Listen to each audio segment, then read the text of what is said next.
एक बार की बात है, एक मूर्ति बनाने वाला आदमी जिसने अभी अभी मूर्ति बनाना सीखा था, वो अकेले एक जंगल से जा रहा था।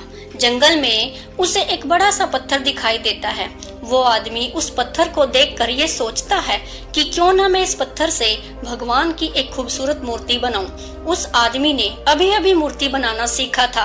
वो बहुत उत्सुक था मूर्ति बनाने के लिए, इसीलिए उसे जो भी बड़ा सा और अच्छा सा पत्थर दिखता, वो उससे मूर्ति बनाने के बारे में सोचता। उस आदमी ने अपने बैग से छेनी और हथौड़ी निकाली और उस पत्थर के पास मूर्ति बनाने बैठ गया। उसने जैसे ही उस पत्थर पर छेनी हथौड़ी से वार किया, उस पत्थर से आवाज आई, मुझे दर्द हो रहा है। वो आदमी आवाज सुनकर हैरान हो गया। उसने फिर से छेनी हथौड़ी से उस पत्थर पर वार किया। उस पत्थर से फिर से आवाज आई, मुझे दर्द हो रहा है। वो आदमी अपना सामान उठाकर वहां से चला गया और उस पत्थर को वहीं छोड़ दिया। थोड़ा आगे जाने के बाद उसे एक और बड़ा सा पत्थर दिखा। उसने फिर से उस पत्थर से मूर्ति बनाने का सोचा और अपना सामान निकालकर उस पत्थर पर वार करने लगा। उस पत्थर को भी दर्द हो रहा था, लेकिन वह चुप रहा और दर्द को सहता रहा। थोड़ी देर बाद उस मूर्ति बनाने वाले ने उस पत्थर से एक खूबसूरत मूर्ति बनाई और मूर्ति बनाने के बाद उसे वहीं छोड़कर आगे चला गया। वो एक गांव में पहुंचा और उसे पता चला कि उस गांव में एक नया मंदिर बना है, जहां पर भगवान की मूर्ति की जरूरत है। उस मूर्ति बनाने वाले ने उस गांव के लोगों से कहा कि मैंने अभी अभी जंगल में भगवान की एक खूबसूरत मूर्ति बनाई है। कुछ लोग मिलकर जंगल में जाओ और उस मूर्ति को लाकर मंदिर में स्थापित कर दो। गांव के लोग जंगल में गए और वहां से मूर्ति को लाकर मंदिर में स्थापित कर दिया।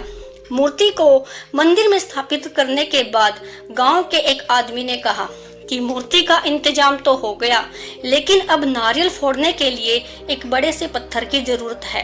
तभी उस मूर्ति बनाने वाले ने कहा कि तुम जहां से जंगल में इस मूर्ति को लेकर आओगे, उसी रास्ते में थोड़ा आगे चलोगे तो तुम्हें वहीं एक बड़ा सा पत्थर भी मिल जाएगा।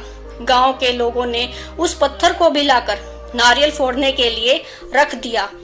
एक दिन रात के समय मूर्ति और पत्थर आपस में बात कर रहे थे।